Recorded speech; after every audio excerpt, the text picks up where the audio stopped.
Detik-detik HRV putih tabrak 3 mobil di Sleman. Kecelakaan karambol terjadi di Jalan Kaliurang KM 8,3 Sleman, tepatnya di depan Warung Ayam Penyet Surabaya, Jumat, tanggal 17 September tahun 2021, malam. Kecelakaan beruntun di Jalan Kaliurang itu melibatkan 3 mobil. Berawal dari satu unit mobil HRV putih melaju kencang dari arah selatan. Mobil tersebut kemudian hilang kendali lalu menabrak 3 gerobak pedagang makanan yang berada di sebelah kiri atau barat jalan. Akibatnya seorang balita menjadi korban dan tampak digendong oleh seseorang berpakaian seragam TNI lalu dibawa masuk ke toko terdekat.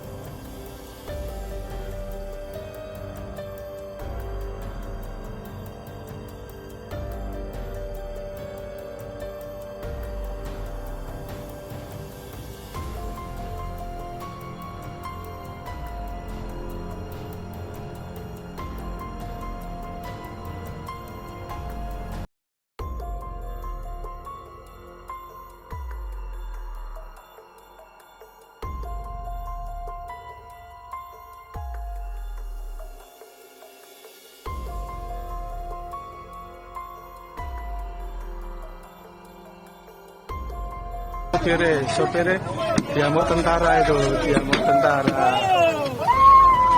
Bagus Sarem itu di daerah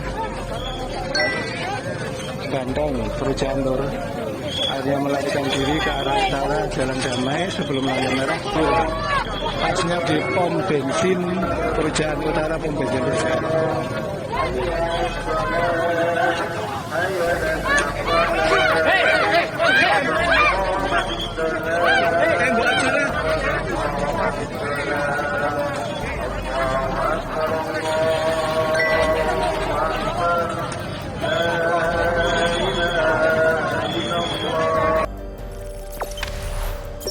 Jangan lupa subscribe, share, komen, dan like ya.